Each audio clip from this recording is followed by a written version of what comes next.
할렐루야. 함께하면 행복한 대상교회 주일 오후 예배 오신 여러분들을 진심으로 환영합니다. 제가 여러분들 앞에서 인생에 대한 이야기를 해서 죄송한데요. 여러분 혹시 인생이란 무엇인가에 대해서 많이 생각해 보셨죠? 노벨 문학상 수상자였던 장 폴 샤르트는 그에 져서 실존주의는 휴머니즘이다라는 책에서 인생은 B와 D 사이에 있는 C다라는 말을 남깁니다. 출생, 즉 이 birth와 죽음, 즉 이 death 사이에는 무언가 있는가를 고민했다라는 것입니다. B와 D 사이에 있는 에는 C가 있는데 출생과 죽음 사이에는 인간의 선택, 즉 초이스를 하며 살아간다라는 것입니다. 출생과 죽음 사이에서 무엇을 선택하느냐에 따라서 삶의 행복이 결정된다라고 이야기합니다. 따라서 인간이 갈등하는 가장 큰 원인은 선택을 방해받지 않기 위해서입니다. 우리나라의 정치 상황을 보세요. 이 자유와 평등, 이 비슷한 단어를 하나 가지고 나라가 두 쪽이 나 있습니다. 한쪽에서는 선택의 자유를 달라는 것이고 다른 한쪽에서는 그 선택을 공정하게 만들어 달라는 거지 않습니까? 우리가 좀 너무 멀게 느껴지십니까? 우리의 삶을 통해서 한번 이 문제를 살펴볼까요? 예를 들어 보면 하진이는 아빠라는 존재를 100% 이해할 수 있을까요? 하진이 나름대로 무언가를 선택하고 결정합니다. 나름대로 고민하고 생각해서 무언가를 결정했는데 아빠가 와서 지적한다고 한번 생각해 보세요. 하진이가 우리 아버지께서 나를 위해서 이렇게 말씀하시는구나. 참 감사한 일걸요. 여러분 우리 아버지 참 멋지죠. 이렇게 생각할까요? 아닐 거예요. 그 순간만큼은 짜증이 날 겁니다. 그것을 방관하고 있는 어머니를 이해할까요? 하진이가 그 어머니가 이해가 된다라는 게 그게 이상한 거 아니겠습니까? 또 한 가지 얘기를 해보면 이제 예은이가 좀 많이 큰 것 같아요. 예전에는 엄마 아빠한테 대들기 시작했을 거예요. 왜요? 아니잖아요. 뭐가요? 내가 뭐 잘못했는데요? 이렇게 얘기하다가 이제는 엄마 아빠와 쇼부를 칠 겁니다. 나의 선택에 대해서 존중해 주세요. 아까는 엄마한테 얘기하라면서요. 엄마한테 얘기하면 아빠한테 얘기하라고, 아빠한테 이야기하면 엄마한테 이야기하라고. 이 아이가 무언가 논리적으로 설득하면 할 말이 없습니다. 이거를 이기자고 하자니 유치하고 또 아무 말 안 하자니 지는 것 같고 해서 내랑 난감할 때가 있을 것 같아요. 제가 하진이와 예은이 우리 학생들을 변호하려고 이런 말을 하는 것이 아닙니다. 우리 부모와 자녀 사이에는 어떠한 사건을 바라볼 때 관점이 다른 겁니다. 인생은 사건보다 해석이 중요합니다. 어떤 일이 발생했을 때 그것을 어떻게 바라보고 해석하느냐에 따라서 너무나 큰 차이가 발생합니다. 사건보다 더 중요한 것은 그 사건을 바라보는 사람의 생각과 마음이라는 것입니다. 우리 아이들은 사건만을 바라봅니다. 그러니까 나의 선택에 대해서 지적하고 반대하는 그 순간만큼은 부모님이 너무 싫은 거예요. 꼰대, 해꼰대죠. 오꼰대, 한꼰대, 김꼰대. 네. 그런데 중요한 것은 이 아이의 선택을 조건 반사로 판단하는 부모가 어디 있겠습니까? 부모는 그 사건을 바라보는 것이 아니라 그 사건을 해석하시는 거잖아요. 저는 제가 봤을 때 하진이는요 정말 괜찮은 친구입니다. 저 정도면 완벽한 아이예요. 우리 하영이도 예은이도 마찬가지입니다.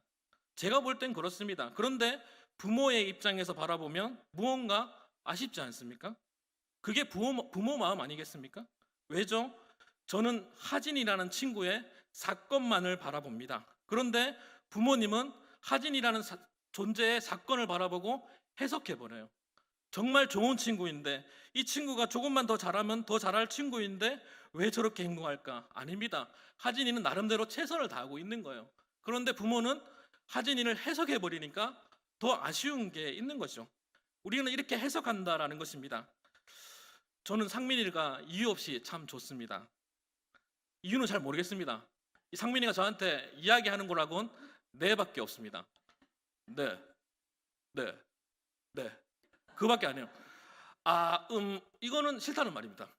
그러면서 이제 네, 이 말밖에 안 하는데 자기가 필요할 때는 이야기합니다. 저가 필요할 때가 잘 없더라고요. 그래도 상민이가 참 좋습니다.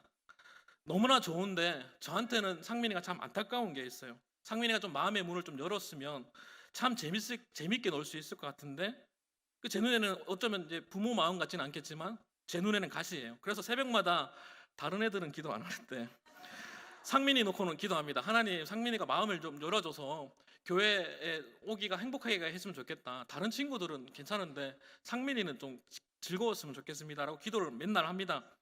제가 왜 그렇게 하냐면 상민이를 바라보면 저의 모습을 재해석하게 되거든요. 저도 요즘에 저를 지도해줬던 상민이 나이 때 지도해줬던 전도사님들이 목사님들이 제가 전도사가 되었다라는 소식을 듣고 먼저 연락이 오셨어요.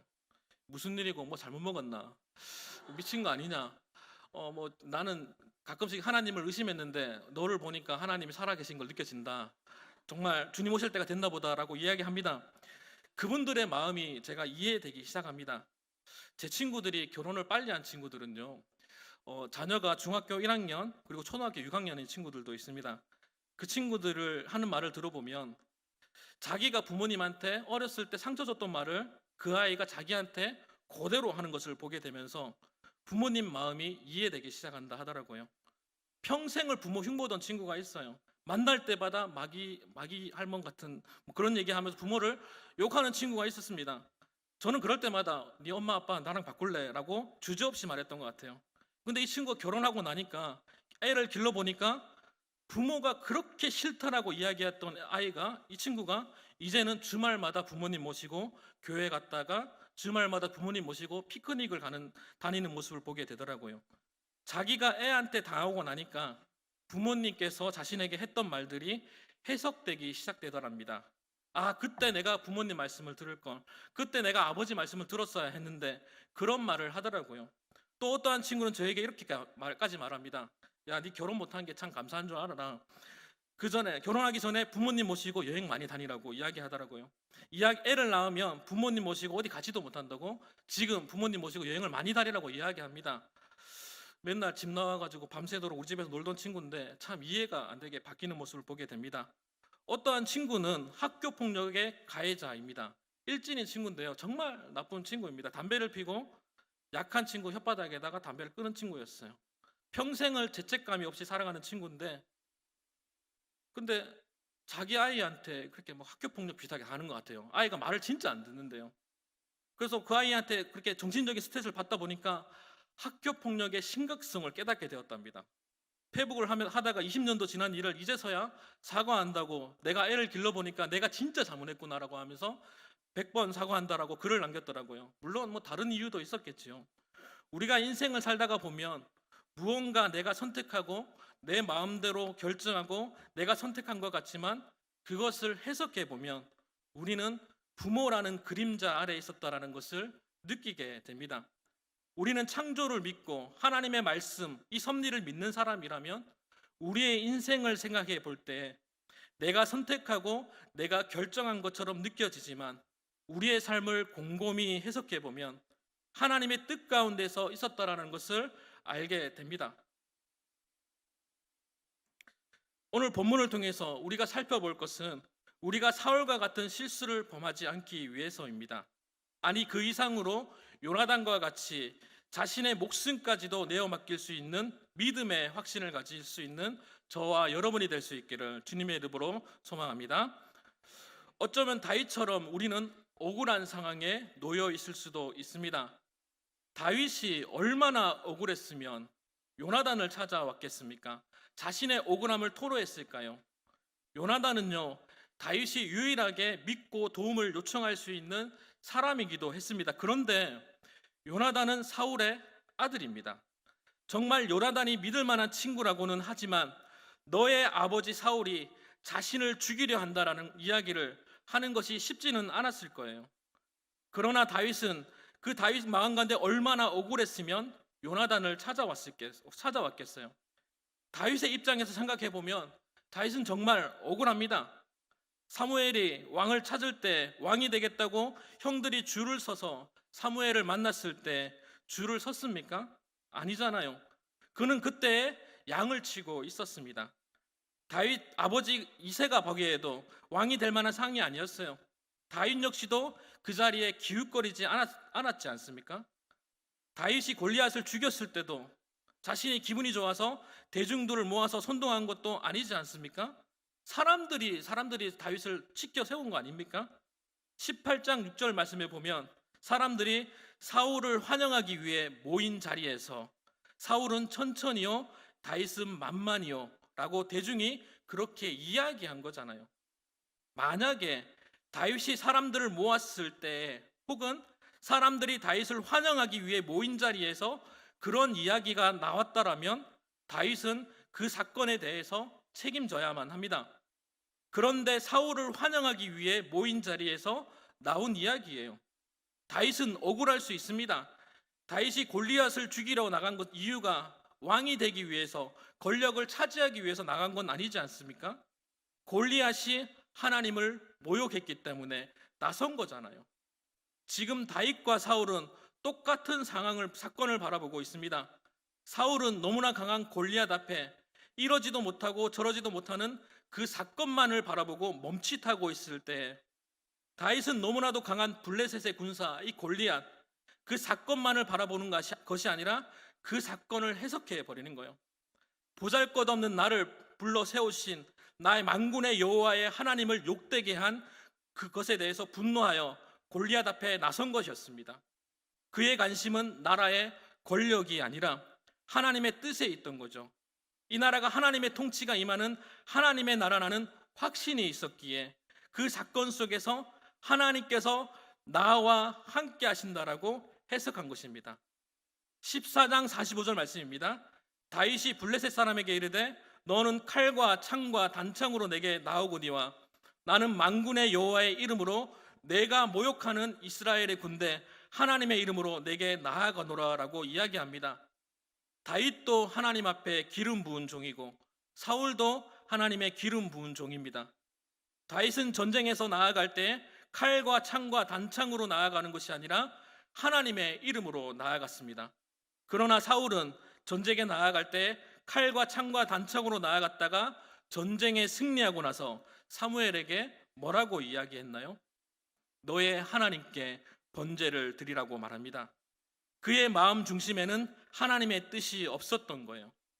어떠한 사건을 바라볼 때 하나님의 뜻 가운데서 해석하는 것이 아니라 철저하게 자기 중심적으로 그 사건만을 바라보니까 다윗이 미울 수밖에 없습니다. 사울은 천천히요, 다윗은 만만이라 그 사건만을 바라본 사울의 마음에 혹시나 하나님의 뜻을 가지고 해석했더라면 사울은 달라졌을 것입니다. 저 보잘것없는 양치기 소년 다윗이 하나님의 이름으로 나아갔더니 전쟁에서 승리하고 사람들에게 저렇게 칭찬을 받는구나. 마저 나도 염소 새끼나 찾으러 다니던 아주 소수 부족의 베냐민 지파의 보잘것없는 사람이었지. 나 같은 사람을 이스라엘의 왕으로 맡겨주신 하나님의 뜻을 내가 잃어버리고 살았구나라고 해석해야 했는데 사울은 그 사건만을 바라보니까 다윗이 너무 싫었습니다. 어쩌면 우리의 모습이 다윗처럼 하나님의 말씀대로 살고자 노력해 보지만 억울하게도 눈에 보이는 사건만을 보고 우리를 공격하는 사람들 때문에 상처받고 있지는 않으십니까? 새벽기도 다닌다고 달라질 게 있더냐? 너는 적당히 생활 해라. 교회에서 정신승리를 하고 있는 모습이 안타깝구나. 그러한 말들로 생명의 위협을 느끼고 있는 억울한 다윗의 모습이 우리의 모습은 아닌지요. 그러나 우리 주위에는 우리의 모습을 있는 그대로 이해해주고 믿어주는 요나단과 같은 사람도 있습니다. 또한 우리도 요나단처럼 우리 주위의 사람들을 믿어주고 배려해 주어야 합니다. 사실 요나단의 입장에서 지극히 개인적인 입장에서 생각해 보면 아버지 사울이 다윗을 죽이는 것을 보면 반가워해야 합니다. 지금 제가 무슨 소리를 하고 있냐고 생각하시겠죠. 좀 더 우리의 입장에서 한번 고려하고 생각해 봤으면 좋겠습니다. 우리가 BMW를 타고 지나가는 어떠한 사람들을 바라본다고 가정하고 그 사건만을 바라본다고 가정해 보겠습니다. 저 같은 경우에는 그 BMW를 타고 다니는 사람들을 보면 배가 아플 것 같아요. 어차피 내 차도 아닌데, 내가 탈 수 있는 차도 아닌데 배가 아플 것 같아요. 제가 못하는데 괜히 억울한 겁니다. 어떠한 생각이 들까요? 내 아버지가 멀쩡한 사람이었다면 나도 저 차를 탈 수 있었을 텐데, 저는 핑계거리를 찾았을 거예요. 그런데 저는 그 BMW를 바라보고 해석합니다. 저 차도 앞으로 가고 제 차도 앞으로 갑니다. 단지 늦을 뿐이에요. 제 차도 뒤로 가고 저 차도 뒤로 갑니다. 제 차는 안전성이 보장이 안 될 뿐입니다. 저는 사회와 소통이 됩니다. 노면 대꾸복구를 다 느끼면서 갑니다. 사람들이 이야기하는 소리가 다 들려요. 근데 BMW 타는 사람들은 소통이 안 되지 않습니까? 저는 세상과 소통되는 차를 탑니다. 굳이 비싼 차를 타지 않아도 저는 행복합니다. 자족할 수 있어요. 사울의 입장에서 한번 고려해 볼까요? 사울은 사울 사건만을 바라보니까 다윗이 미워진 거예요. 어쩌면 요나단 입장도 마찬가지였을 거예요. 요나단도 가만히 있었으면, 다윗이 없었더라면 자연스럽게 후계자가 요나단이었을 것입니다. 물론 사건만으로 바라본다면요. 그런데 요나단은 그 사건을 바라본 것이 아니라 일련의 사건들을 해석하면서 하나님의 뜻이 자신에게 있지 아니하고 다윗에게 있음을 알고 있었습니다. 우리 오늘 본문의 13절 말씀을 같이 한번 읽어볼까요? 13절입니다. 시작. 그러나 만일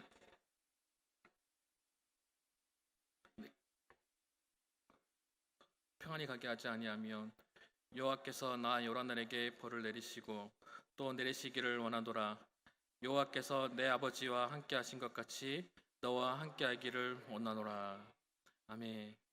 여러분, 만약에 요나단이 단순하게 다윗에 대한 우정이었더라면 다윗의 사건을 모른 척해야 합니다. 아직 사울이 왕이지 않습니까? 사울이 다윗을 죽이겠노라고 하는데 그의 행적을 모르는 것과 그가 도망가는 것을 돕는 것은 차원이 다른 문제잖아요. 어찌되었든 요나단은 다윗의 행적을 일부 알고 있어요. 그것만으로도 어쩌면 다윗에 대한 꼬리 자르기를 해야만 자기가 살 수 있습니다. 그런데 요나단은 적극적으로 다윗이 도망가는 것을 돕습니다. 더 나아가 도망자에게 자신의 생명까지도 내어 맡겨요. 이것을 사울의 입장에서 바라본다면, 세상적인 관점으로 바라본다면, 그 사건만으로 바라본다면 반역하는 것처럼 보일 수 있잖아요. 요나단은 자신의 목숨까지도 포기하면서 다윗을 돕고 있습니다. 따라서 요나단이 단순하게 다윗에 대한 우정이 아닌 하나님의 뜻을 통하여 그 사건을 해석하고 있다는 것을 이야기하는 것입니다. 제가 자꾸 해석이라는 표현을 사용하고 있는데, 이 해석이라는 말의 사전적 의미는, 해석은 일반적으로 여러 가지 현상이나 혹은 그 언어에 대한 표현을 지니는 의미를 명확히 함을 말합니다. 현상 가운데서도 문화 현상에서 관하여 일정한 입장에서 일관된 방법으로 인지하고 이해하는 것을 의미합니다. 일정한 입장에서 일관된 방법으로 이해하는 것을 우리의 입장에서 생각해 보면 진리가 무엇인지 아는 것이죠. 그것은 하나님의 창조와 섭리 안에서 우리 삶 가운데 일어나는 현상들을 이해하고 바라봐야 한다는 것입니다. 단순하게 설명하면 기독교적인 세계관을 가지고 세상을 바라봐야 한다는 것입니다. 우리에게 비추어지는 사건을 단순하게 바라보는 것이 아니라 말씀 가운데 해석해야 한다는 것입니다. 타락한 인간의 이성으로 하나님의 계획을 발견할 수 없지 않습니까?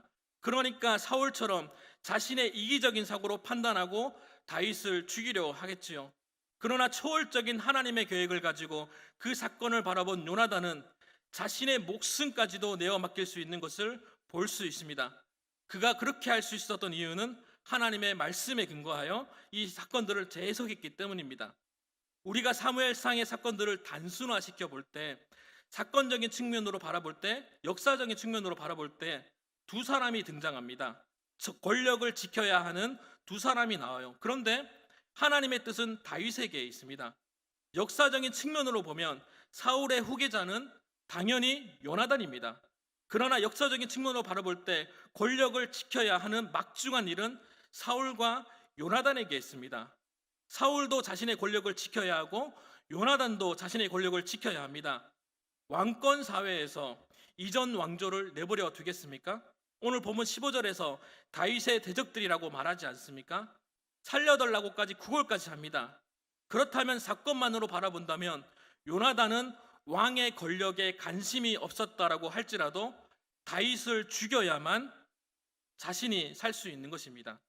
그러나 요나단은 하나님의 뜻을 통해 사건을 바라봅니다. 설상 자신이 죽는다고 할지라도 다윗을 돕는 거예요. 다윗의 왕권을 잡는다고 해도 대적이기에 죽고, 사울이 다윗을 잡는다고 해도 다윗을 도왔기 때문에 죽는 거죠. 지금 요나단의 입장에서는 다윗의 편에 서는 것도 안 되고 도와서도 안 되는 것입니다. 그래야만 자신이 살 수 있어요. 그러나 요나단은 다윗을 방관하지 않았습니다. 왜죠? 하나님의 뜻을 통해 그 사건들을 해석하고 보았기 때문입니다. 즉, 기독교적인 세계관을 가지고 세상을 바라보기에 세상의 어려움과 고통의 사건들에 매이지 않는다라는 것입니다. 어쩌면 우리의 삶은 다윗과 같고, 어쩌면 우리의 삶은 요나단과 같이 살아야 합니다. 억울하게 살아가고 누군가의 억울함을 외면하지 않고 적극적으로 도와야 합니다. 대한민국의 역사 가운데 우리 교회의 공이 얼마나 큰데, 세상은 교회를 지금 악의 축으로 바라보는 듯합니다. 억울하죠. 또한 교회는 세상을 향하여 요나단과 같이 어려운 자를 위로하고 축복해 줘야 되는 게 교회인 줄 믿습니다. 우리 주님도 우리를 위하여 성육신하시고 이 땅에 오셨는데 세상의 죄를 짊어지시고 가장 비참한 모습으로 십자가에 달려 죽으셨습니다. 그는 십자가에 내려오실 수 있었을 거예요. 그러나 그 사건의 비참함을 바라보는 것이 아니라 하나님께서 세상을 향한 놀라운 사랑, 그 놀라운 뜻을 해석하신 거죠. 그리고 그 일을 감당하시고 하나님의 뜻에 따라 죽은 지 사흘 만에 살아나셔서 우리에게 놀라운 위로를 주신 것입니다. 여러분, 우리에게 일어난 사건들을 바라보고 우리는 억울해하기보다는 하나님의 뜻 안에서 해석해 보는 것이 중요합니다. 하나님께서 나에게 왜 이런 고난을 주시는 걸까? 내가 이런 고난 가운데서도 내가 세상 가운데 하나님의 뜻을 위하여 어떻게 살아낼 수 있을까 고민할 수 있는 저와 여러분이 될 수 있기를 소망합니다. 다윗처럼, 그리고 요나단처럼 하나님을 깊이 생각하고, 때로는 억울할지라도 때로는 세상 가운데 나보다 억울한 사람을 도울 수 있기를 주님의 이름으로 축복합니다.